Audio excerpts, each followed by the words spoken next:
Hi, everybody. Good evening. Welcome to Evoke Therapy Program's broadcast. I'm Dr. Brad Reedy. Today is Tuesday, March 29th, 2022. For those of you that might be new to this format, this is a format where you can ask any question, any topic you'd like to see me address. It's also a time when you can invite family and friends to attend a broadcast so they can be a part of supporting you and your child in this process if you're an Evoke family. And you can also ask questions about children, about siblings, about extended family, or maybe questions they've asked you, and then see how I answer those questions and compare them to your own versions of the answer. So with that, we always get to the pre-submitted questions. You can always submit questions to webinar@evoketherapy.com. We have a handful of pre-submitted questions before we get to your live questions this evening. So let's go right there. Somebody writes, my 15-year-old son has been smoking weed since last year, and although I feel we have done a lot of work to try to see him better and identify what the behavior is trying to tell us, I feel we are stuck. Through his and our psychotherapist, we have identified that although mom and dad are seeing him better, he doesn't have the self-awareness to see or accept the real reasons why he smokes and behaves the way that he does. How can one help a child become more self-aware so that he can heal wounds, feelings he cannot see? It's just a matter of letting it be until he matures. I love this question. I haven't been asked a question like this in some time, and I think it gives me an opportunity to highlight a really important core concept that we talk about when we talk about parenting kids that struggle. The first thing I would say is I wouldn't spend virtually any more energy on trying to get him to see it. You can have a boundary without him agreeing to the basis of the boundary, without him agreeing to the psychology that goes into it, and the exercise of seeing why one does it. Of course, he doesn't want to see. There's a story that my therapist has told me, and several other members of my family who have seen her over the years, where she's describing a specific client and identifying a specific disorder when she was in getting some supervision many years ago. And the therapist said to my therapist in supervision, your client will be the last one to know about themselves. So I think sometimes as parents, we want to open our children's eyes to the principles that we're operating from, the what we're thinking. But there's something in that that's aimed at getting us off the hook, at getting them to agree or like it. You can make a rule in your family that you're not allowed to wear blue shirts if you want to. I wouldn't necessarily do that myself, but you can do that. You can have rules in your church, in your family, about going to church or synagogue on Sunday. And you don't have to justify that. Again, I might have, or others might have, different opinions about it, but you have the right to choose. Very similarly, I tell a story about after a parent group that I was teaching one time, I forget where it was. A father walked up to me after my presentation, and he said, do you have any research on the effects of marijuana on the brain? And I said, I'm sure I could get my hands on some, but why do you ask? He said, well, I have a young adult son who's playing video games and smoking pot constantly in the basement. And I said, okay. And he said, so I want to show him the articles. And I said, why don't you just tell him that you're not okay with it? And he looked at me very sincerely. He said, is that enough? And I said, really, that's all that you have? And I think that something else is in the question that I want to address, which is, I was just telling this to somebody else today. As parents, the more work that we do, the more vision we have, the more we can see, not just with our children, but with everybody. And so I call it kind of a psychological X-ray vision. And it's important that you don't always, you can use that on your children, but you keep it to yourself. But to kind of see through the child's defense, to kind of force them to become aware of it. It's kind of like the closest analogy that most people will relate to. It's kind of like in the LGBTQ community. It's kind of like outing somebody. It's kind of like that. And I think most people would know not to do that nowadays, and would say, that it's a person's right to out themselves or to keep themselves in the closet, whatever they want to do with it, and we ought not to kind of take that power away from them. And I think some of the psychological issues, thoughts, insecurities, fears, anger is the same kind of thing. There's a vulnerability in naming it and exposing it.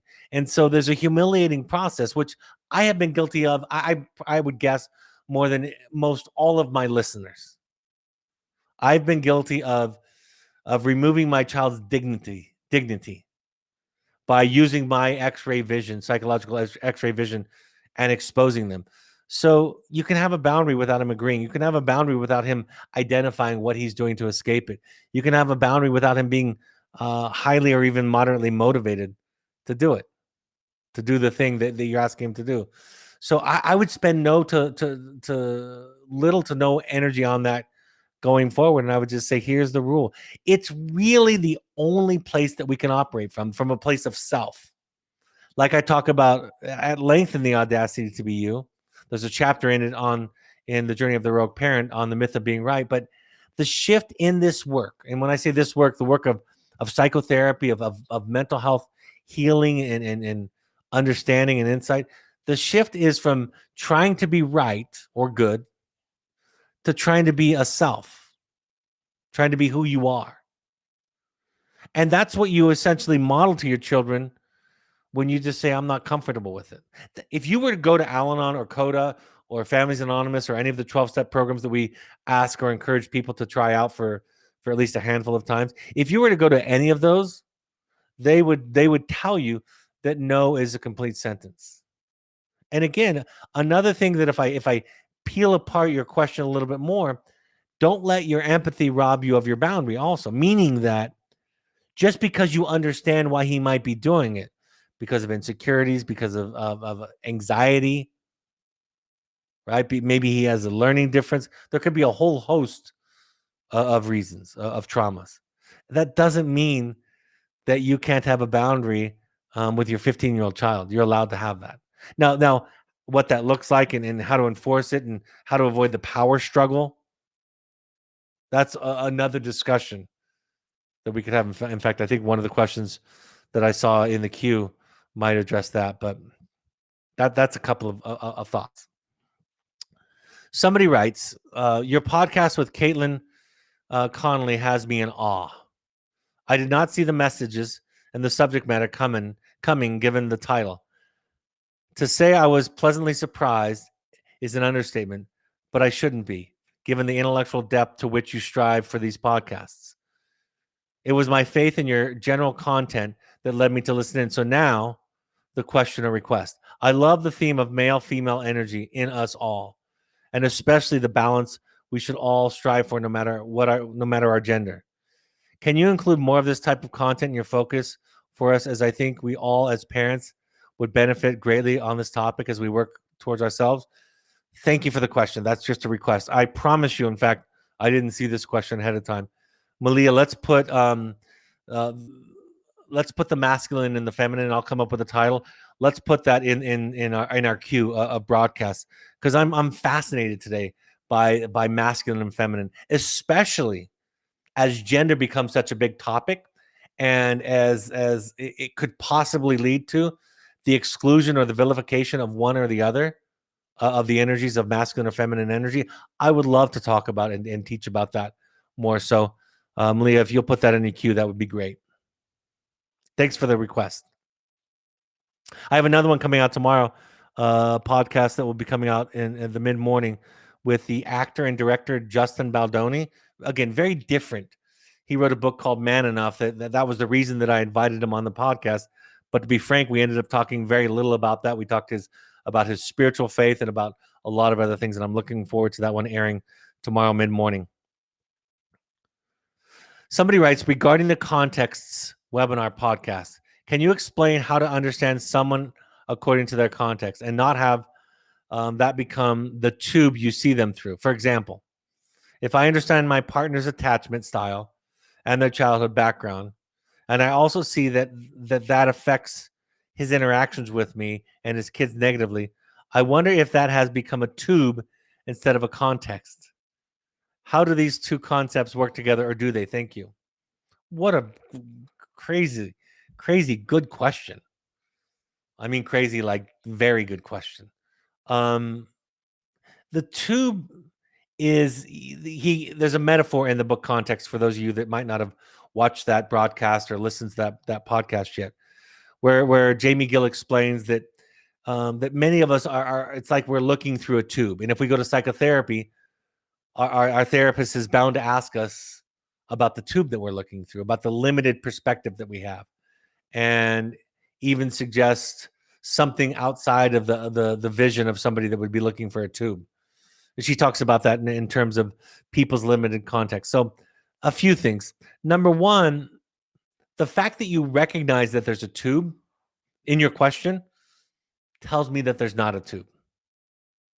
So much of, in fact, I was reading a quote by David White, the poet, the other day that said, when we, something along the lines that when we become lost, it's really akin to coming to our senses and to getting clear about what we don't know. And so in a lot of ways, just recognizing that we see things through tubes, I had to make a tiny amends today. It wasn't a big offense, but I had to make an amends to my business partner today.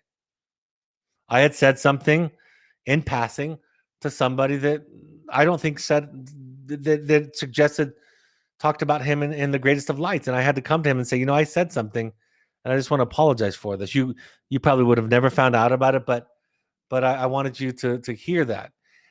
Because I was aware of, at that time, I was seeing things in a limited perspective. But when we're able to see the tube, we're not looking through a tube. When we're able to see the limited capacity of our vision is increased. When we know that we don't know, in essence, then we know. And so in a lot of ways, what you're describing is being able to understand, have empathy for somebody else. Now, if that starts to solidify into a pattern and you're using that limited context as a way to think of your husband reductively, to simplify him, to vilify him, to paint him in a certain light all the time, then yes, then it's become a tube. Right? I mean, we all can relate to that. We all have some sense of our spouse's limitations and parents, and sometimes they volunteer that information to us generously. Sometimes we see it because we watch our spouse, or we see our spouse's family of origin and how they treat our spouse or the other people around them. And yes, that can add compassion, that can add understanding and insight to how we see our spouse. But the minute that we use that same information and say things like, this is just like your family, this is just like your father, just like your mother, you're doing the same thing to me that you did to your sibling growing up. If we start to talk about it in those terms to defend ourselves, right, to make us right, then it's a tube. So it's nuanced, it's subtle. That's what I loved about the question. It's subtle and it's nuanced, and it's really about how you use it. If it leads to compassion, to understanding, to patience, to essentially to love, then it's probably not a tube. But if it leads to alienating, to vilifying, to scapegoating, to blaming, to punishing, it's probably some kind of tube. And so I think that the outcome of what it engenders in you and in the relationship is probably the best way to understand which it is. And I was saying I'm going to go off a little bit. I think we have time.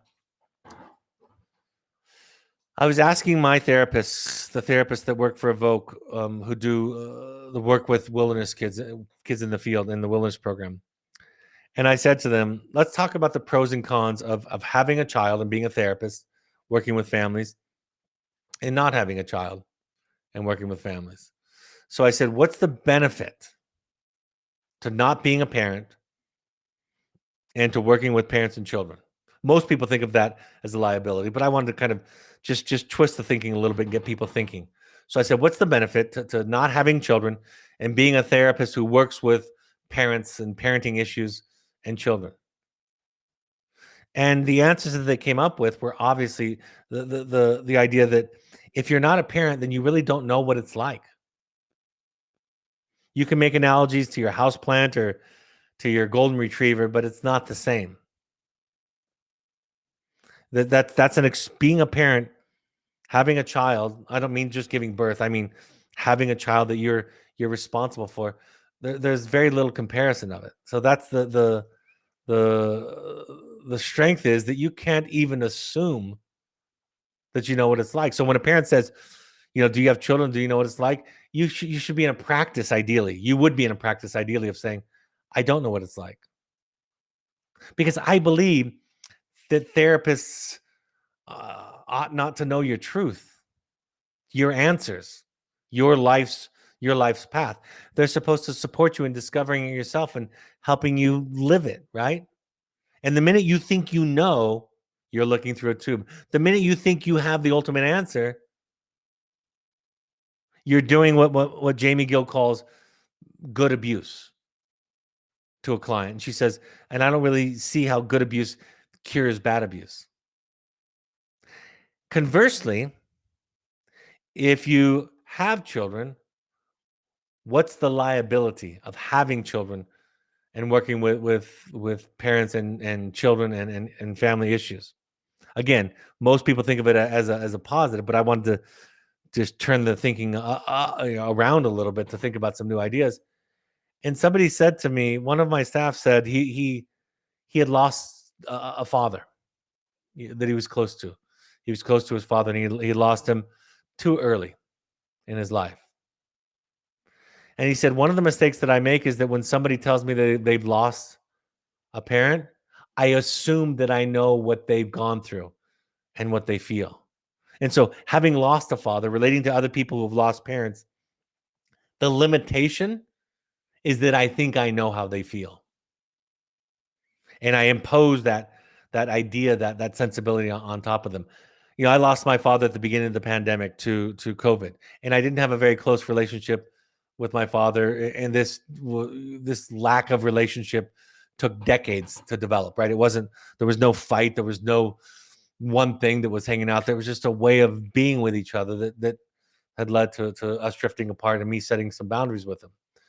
And when I shared that with people, I tried to share with people. I said, I'm not grieving acutely like you would if you had a parent that you were close to right now. But nobody could hear me because they could only see the world through the tube. They could only see their world. I remember I told a friend specifically one time, I prefaced it with that my father had passed away from COVID a month into the COVID pandemic. And I prefaced it by saying we weren't close. We hadn't talked in many years. I got to talk to him his last day. And I was, and the person, in an attempt, I think, to comfort me and connect with me, they said, I'm sure you missed him some. And I said, I if anything, the grief that I felt after he died was really reminding me that I hadn't had a father in 20 or 30 years. That was the grief, that I had lost him long ago. And then my friend said to me, and then you probably feel guilty for not grieving. And I said, I actually don't feel guilty for not grieving. But she could only see the world through her lens, through her tube. So she didn't instantly have this idea about, tell me about it, what it was like. And she couldn't hear it. She assumed I was in denial, or I wasn't grieving, or there was something I was missing. You see how tubes can limit our perspective, even when it doesn't seem like that they might, when we project our experience onto people. My daughter was telling me that my kind of curiosity in therapy, she's watched me do therapy more than any person in the world, because I trained her for 4 years. And she said, what I've noticed about your kind of curiosity, Dad, it's not like you ask a lot of follow-up questions to get every detail of the story. Your curiosity is in your way of being with the client, where you just say, I hear you. Keep talking. Keep telling me the story. The point being is, whatever your experience is of raising a son or a daughter, having a father that you were or weren't close to, I can't possibly imagine what that exactly means unless you tell me, and I'm all ears. I hope that little detour can be helpful for someone.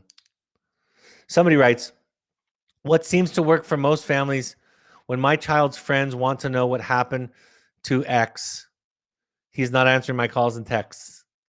Should I want some semblance of privacy surrounding the experience?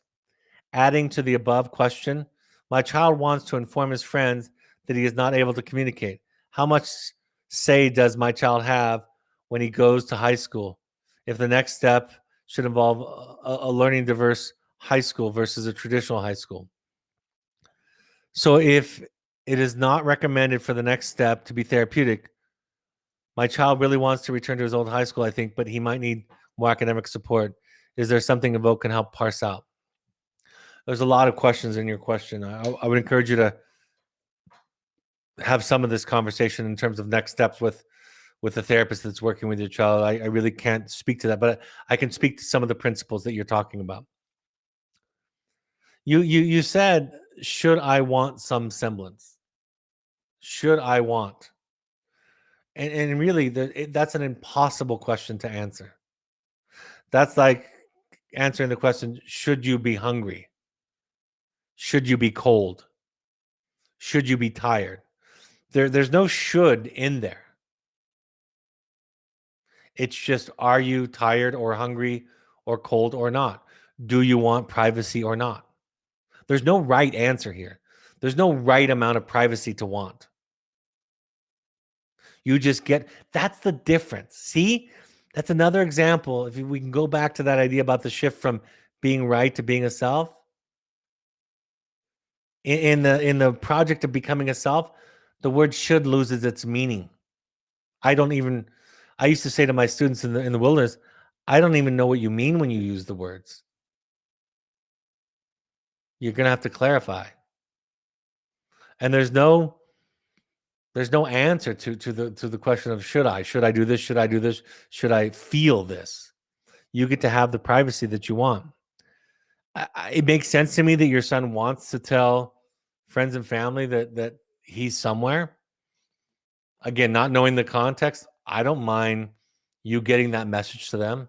It might be confusing or even alarming to them if he just virtually disappeared from off the face of the earth. So that makes sense to me. It might give him some peace and reduce his anxiety so that he can be more present where he's at. Again, I would default to the therapist that's working with your child, but I don't see any problems with that idea.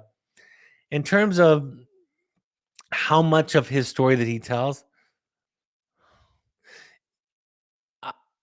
I don't know if I'm the best one to ask, because I talk about a lot of my stuff.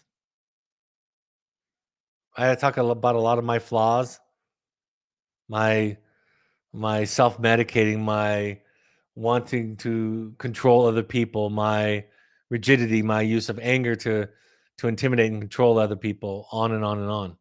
Right? I have everything that I teach you about, my need to be right. If you ask my family, what's your husband's biggest flaw? Somewhere in there, they would say he has to be right. That's why I talk about it so much, because I'm so familiar with it. C.S. Lewis said in the preface of Mere Christianity, he said very specifically, I won't talk about things of which I have very little experience. For example, he said, I won't talk about gambling because I have no experience with the vice of gambling. Neither do I, he explained, neither do I have the virtue to which gambling is the excess. So I can't speak to it. So when teachers teach you about things, they're teaching you about their challenges, their perspective, and their life. And so, yeah, I think that it's really about what you feel comfortable sharing. I don't worry about, I spent the first 40 something years of my life trying to be the hero. And I thought if I could be the good one or the hero, if I could get everybody to love me, to admire me, that my childhood wounds would be healed, and they weren't. You can't solve a problem by substituting something else. It doesn't work that way. And somebody gave me a book at the time, right about this time in my life, called for men's mental health during their midlife, and it's called Death of a Hero, Birth of a Soul. And the title tells you the whole premise of the book. Like, we get to a point in our life as men and as women, we get to a point in our life where we have to stop trying to be good and surrender and just be who we are. So I don't really think that I don't worry too much about people knowing parts of my story, because, if I've made peace with it, they can't really hold it against me. I don't have to tell everybody. I'm not obligated. There's no should, but I'm pretty comfortable talking about what a buffoon I can be on a regular basis. Somebody writes, I've been reading The Audacity to Be You. I read a lot about human behavior, and I was happily surprised with your perspective. The information about a child growing up feeling responsible for his parents' feelings and everyone else's feelings was huge for me. I'm struggling with the how to with how to phrase I messages about my feelings, so people to people such as there's a somebody or children, without making them feel like they need to change in order for me to feel okay. Do any of your podcasts go deeper into how to properly phrase your I message? There is a chapter in the Journey of the Heroic Parent where I talk about it at length, and a podcast that goes with it. But let me make this point to you, and this will be consistent with a theme that I talk about. The correct phrasing won't solve it. The phrasing is fairly simple, but the phrasing only is an approximation about a way of thinking about oneself. In other words, when I say, I feel scared when you yell or when you raise your voice, the language that we encourage you to use demonstrates ownership. I feel afraid. I have to take responsibility. But you could give the most perfectly worded feeling statement or I statement to somebody that's insecure or scared or compromised, and all they would hear is blame and guilt and shame. It's why I say, specifically children, I don't coach a lot of parents. I say this in both books, and people really react to it. And so I'm going to choose my words really, really carefully and very intentionally. I am almost ready, I say, to tell parents, don't ever share your feelings with your children. I'm almost ready to say that. The reason I say that is because it is all too common that no matter how it's worded, that the goal is to change somebody else's behavior, to make them feel responsible for your feelings, and to handle your feelings by correcting or changing their behavior. If I'm scared that you're using drugs, stop using drugs so I'm not scared. If I'm sad that you're self-harming, stop self-harming so I'm not sad. If I'm angry that you got kicked out of school, stop being defiant so I am not angry. So it doesn't matter how you word it. That's what people who are compromised hear. Even the sender, cloaking our belief that other people are responsible for how we feel, cloaking that belief in perfectly worded I feel statements does nothing for either party. So yes, there are podcasts. There's a chapter in the Journey of the Heroic Parent on it. There's a great book called Nonviolent Communication, which goes into great depth about this.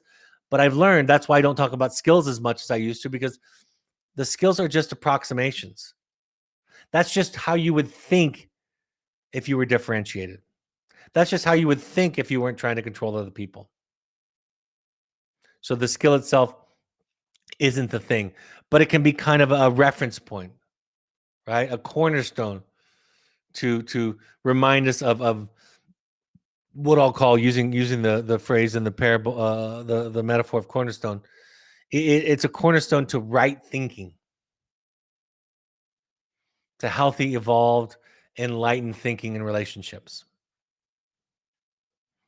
So I hope I answered both where to go, where you can do it, but also how to look deeper into it. Somebody writes, can you please address defiance? How to parent a defiant child and why this occurs, and what if they don't abide by your rules?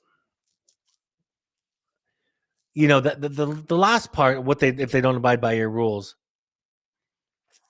I can't really address it in a broadcast like this, because there are an infinite number of ways to do it. And the fact of the matter is that there's no one way. There's no right way, because part of the if this makes sense, I'll try to say this in a way that's not doesn't sound too strange.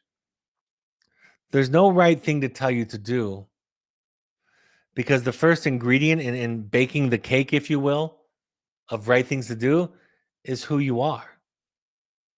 It would be it would be the equivalent of saying, what's the right birthday cake to give to your wife or to your daughter or to your son? Well, there's no right birthday cake. What do they like? Are they eating sweets right now? Are they eating gluten? Do they like cake? Is it a kind of cake that can be shared, right? There's this, it's about you. That's why the work is about discovering you. See, at Evoke, in our way of operating, we don't tell you what to do. We help you heal and become aware. We help you to become who you are, and then what you choose from that place is the right choice. I'll get to defiance in a minute, but just going to this right question. I can't tell you to divorce your spouse, or I can't tell you to marry your girlfriend or your boyfriend or your partner.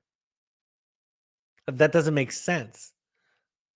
But what I can help you do is I can help you figure out who you are, what you want, what's going on for you. And once you know that, then the decision you make will be you. And that I know that I speak in abstract terms. And for those of you that are newer to this broadcast, I have plenty of people telling me that they listen, and at first it sounds like I'm just rambling, but after a while it all starts to make sense. That's why people go to Al-Anon meetings for years, or AA for years, or therapy for years, because we learn to think in new ways. We learn to expand our thinking, to grow, to evolve. You know, it's reflecting back on my 25 years as a clinician. There are things that I heard, there are things that I um I've said to people, that were said to me in therapy, that now I have so much of a bigger and clearer perspective about 25 years later. But isn't that a good thing?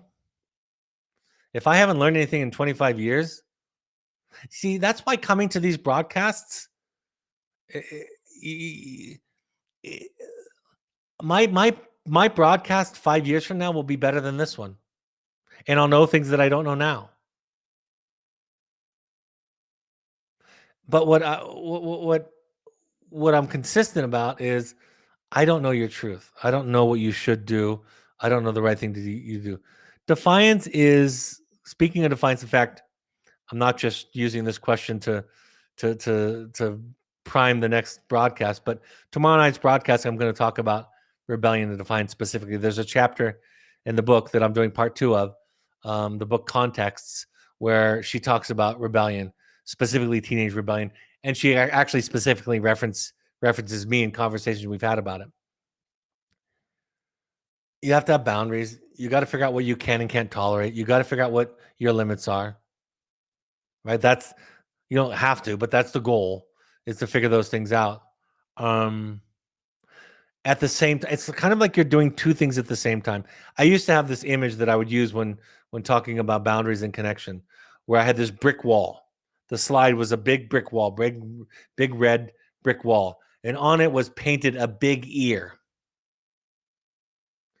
And I said, that's essentially the tasks in parenting in one image.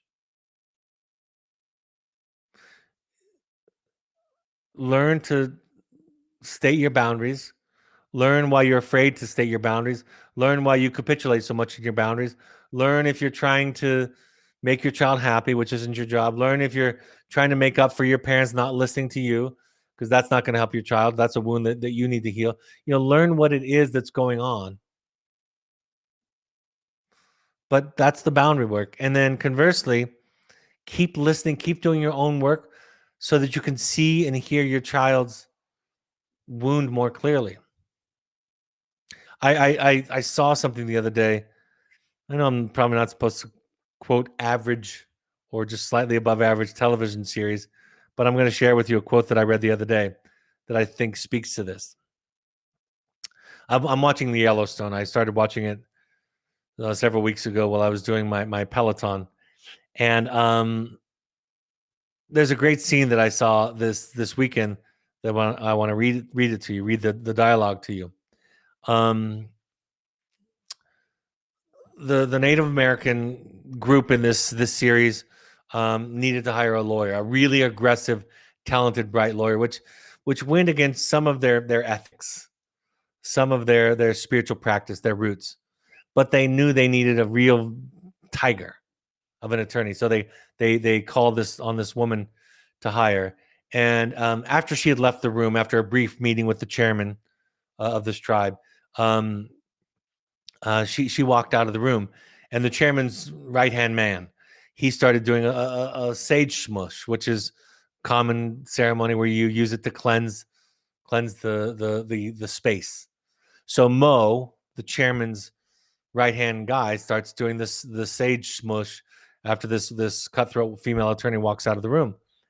And this is what the dialogue goes like. The chairman says to Mo, as he starts to burn the sage, trying to cleanse the room, he says, "She's not evil, Mo. She is just angry and trying to punish the world for everything it did to her." And Mo responded, "Yeah, I know. That's what evil means." It doesn't matter if you understand where it's coming from, in terms of, it doesn't have to change your boundary. There's no should, but you might feel differently. When I teach our staff that there's no evil child, that there's no evil client, but they're just wounded children, and they say, "Okay, but now what? What do I do?" And I say, we just have to start with that.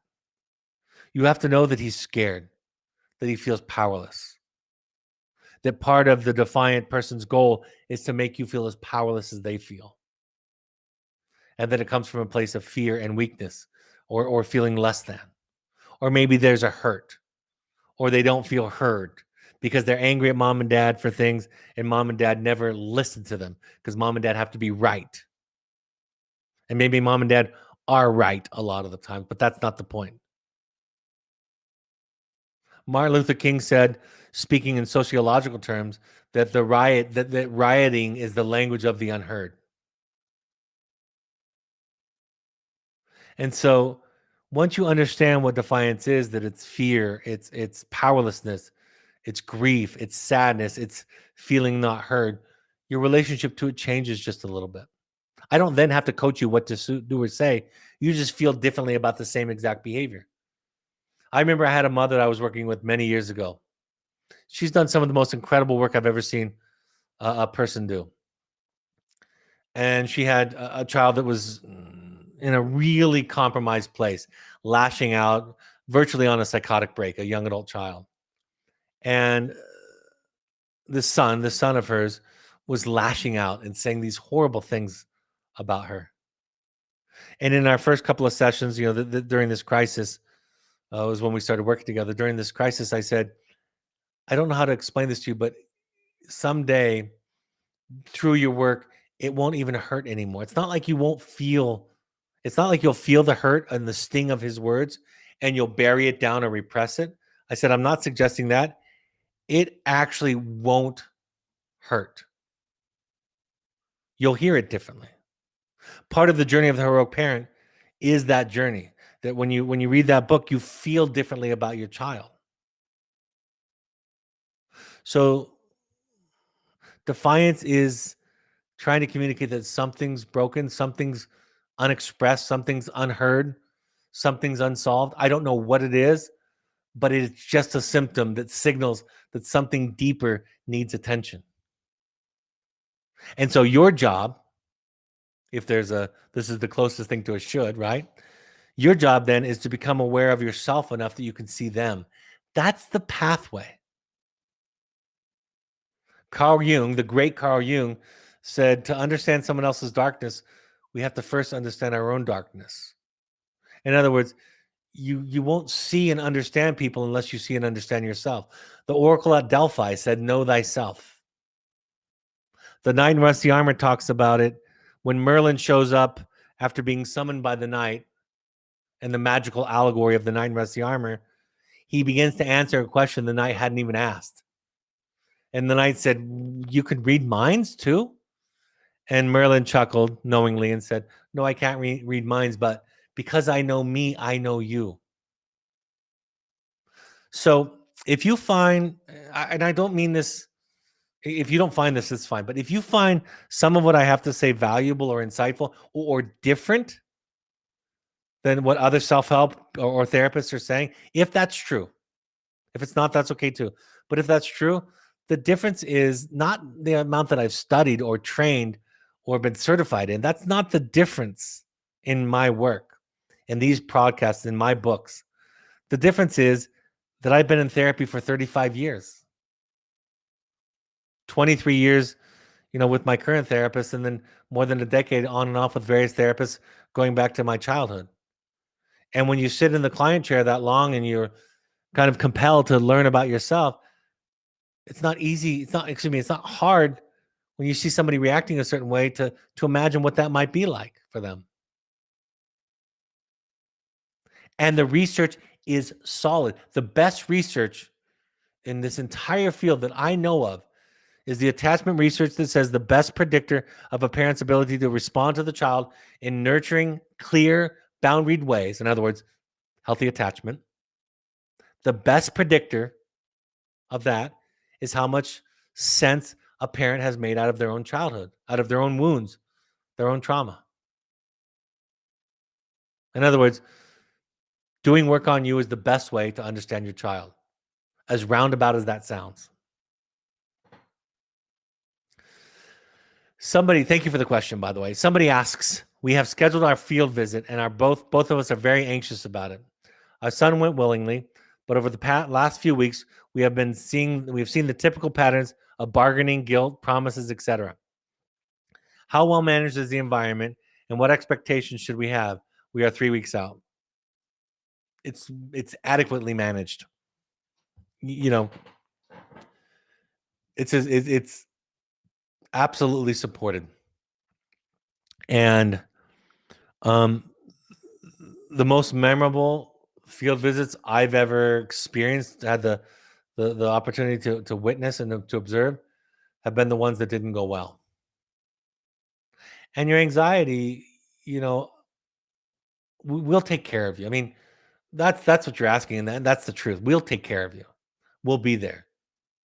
But not so much that we wanted to. I mean, that's the whole shift. There's a broadcast. In fact, you can look that up, Malia, and post that.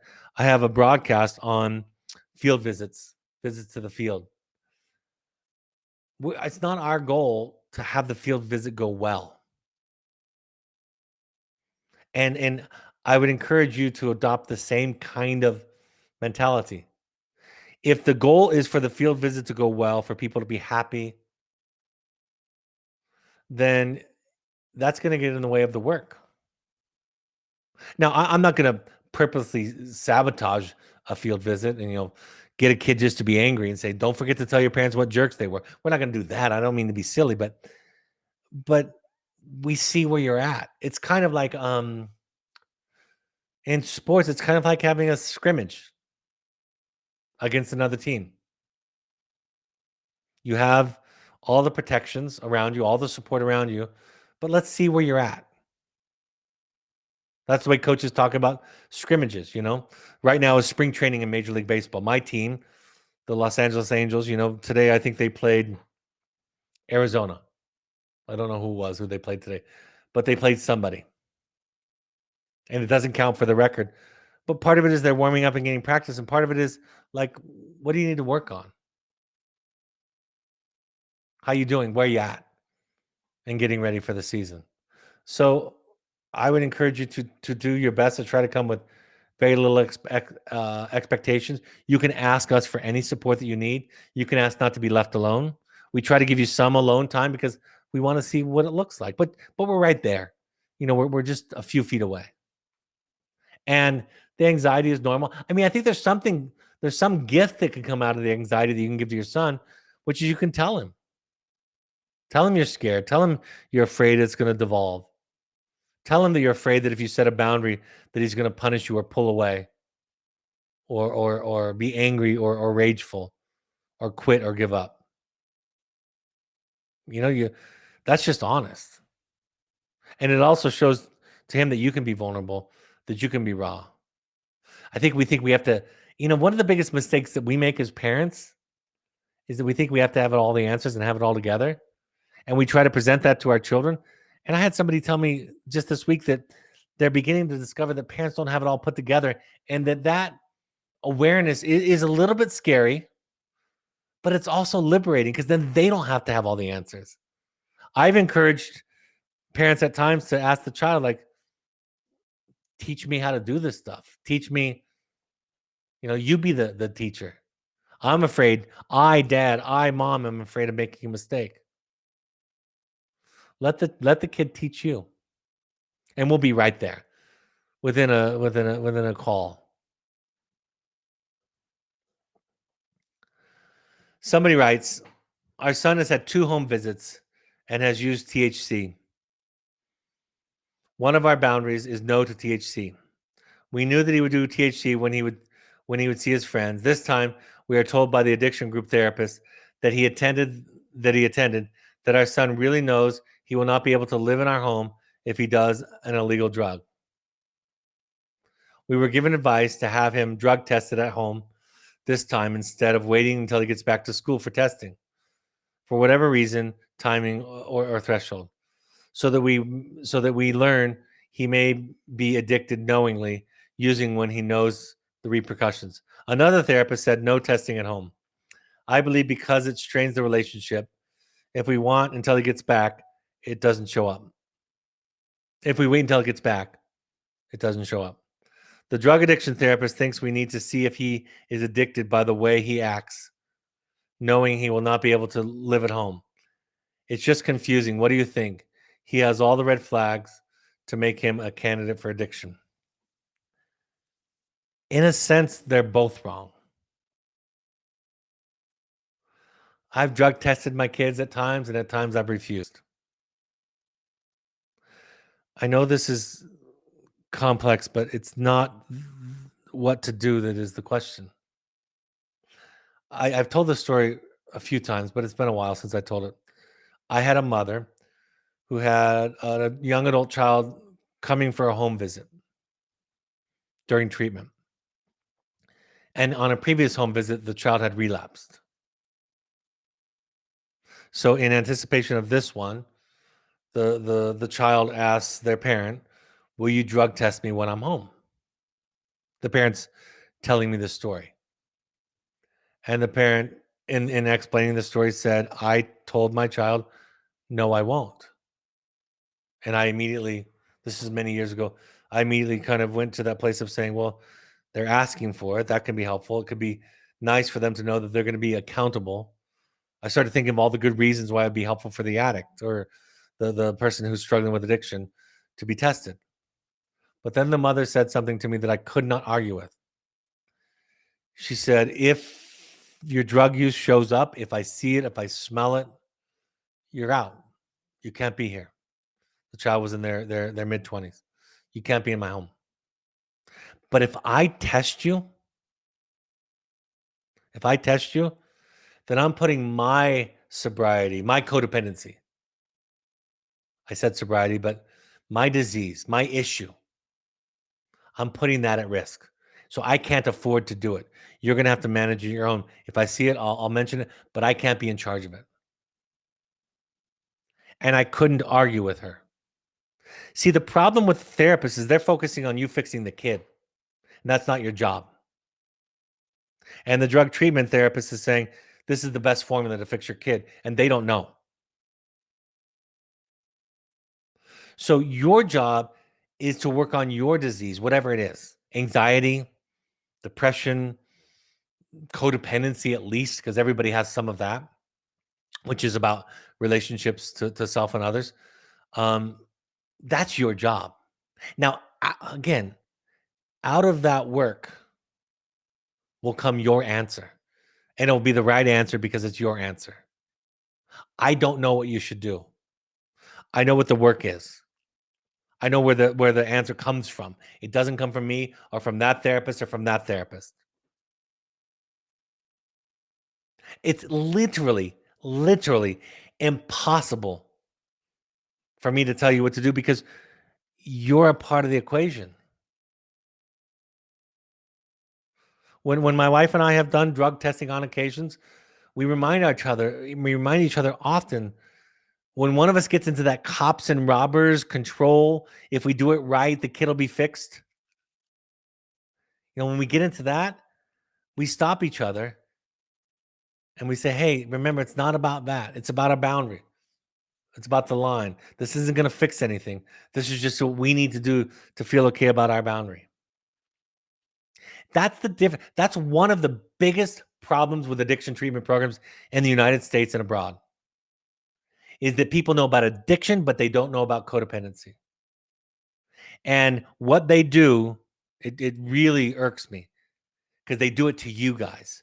They prescribe the disease and they call it the cure. The message is, if you get it right, if your boundaries are clear and consistent, your child will turn out okay. There's no evidence that that's true in the world. Although, when you do your own work, when you do your own work and healthy boundaries and clear messages are a part of that work, right? They come out of that work, then yes. This healing work, you guys, the task of parenting is not about raising good kids. It's not about, we treat families in addiction. I wrote this last week. We treat families in addiction not because we're saying that the parents are responsible for it. This is what I wrote. We treat addiction as a family issue, not because fixing other family members cures the addict, but because everyone is suffering. Each family member is looking for a solution outside of themselves. Hence, all suffer from the same core issue. For the addict or the one struggling with addiction, the ingestion of chemicals makes me feel better. For the codependent, if I can control you and your addiction, I will feel better. It's the same disease. And people have the same excuses for not doing their work, which is, it doesn't apply to me. I can do it on my own. I'm not as bad as others. I don't have a problem. And if I can say this as one of you, the answer to all the questions is just continue to do the work. Listen to podcasts like this one. Read books that make you feel alive and give you insight into who you are. Go to a therapist who is more interested in you finding your answer than them giving you their answer. Because that's just the problem in the first place. And when we imply to parents that if you follow all the right rules, your child won't struggle, we're actually prescribing the disease. So anyway, thank you for your questions. I love doing the Q&As as much as the others. My two books, The Journey of the Heroic Parent and The Audacity to Be, are both available on Amazon and Audible. Our charitable partnerships that offer scholarships and funding to people who need it: ChooseMentalHealth.org, Sky's the Limit Fund.org, and EvokeFamilyFoundation.org. You can contact them with any questions or if you want to give back. We have support groups for wilderness current and alumni families. Our next one is Thursday, March 31st, this Thursday at 6:30 p.m. We have one a month that is for alumni only. That next one is April 26th at 6:30 p.m. If you're an intensives alumni, we have one of those each month, April 12th at 6 p.m. is the next one. If you want to do a deep dive into your own work, like I said, what I always talk about, this is the best thing I think you can do for your child, for your marriage, is do your own work. Our version, our flagship multi-day intensive in right outside of Park City, Utah. April 20th through 24th is our next offering. We also do them online. June 24th is our next offering. Contact intensives at evoketherapy.com for more information or to register. If you've attended a Finding You, my daughter and Alex White are going to be running the next sequel, Returning to You, which is May 11th through 15th. So if you're interested in that, that will fill up. If you've been to a Finding You, we have coaches at Evoke Therapy programs that are based in the Evoke model, the attachment-based model. Just contact coaching at evoketherapy.com for more information. Parent coaching, family coaching, individual coaching is available. We have pursuits trips for adults and families. Think therapy light, adventure trips all over the world, 3 to 30 days in length. We ask all current parents to just try 6 12-step support groups, any combination of Al-Anon. Go to alanon.org, coda.org, familiesanonymous.org, or adultchildren.org, also refugerecovery.org, and NAMI.org, which stands for the National Alliance on Mental Illness, are great places to go in your local area to find free resources. All of these broadcasts are available on your favorite podcast app or Spotify. Just search Finding You and Evoke Therapy Podcast, or go to soundcloud.com on your computer and search Finding You. You can find Evoke or myself, Brad Reedy, on Twitter and Instagram using the handles at Evoke Therapy or at Dr. Brad Reedy. Also, Evoke Intensives on Instagram you can find it on Instagram by searching at Evoke Therapy Intensives. On Facebook, you can find us by searching either Evoke Therapy Programs or Evoke Therapy Intensives. And of course, our blog has new content each week that is curated by Malia, who's also our moderator. Thank you, Malia, for all of these. My next broadcast will be tomorrow evening, about 23 hours from now. I'll be talking about the second half of the book, Context by J.D. Gill. So, like I said, there's a great chapter she wrote on rebellion, and I can't wait to share that with you folks. And then I'll do a Q&A after my vacation, after I get back on April 12th. Thank you for joining me this evening. I hope this is a helpful point of contact. And on behalf of the people that love you and care about you, your family and friends, thank you for being willing to do your work. Take care, folks, and I'll talk to you next time. Bye-bye.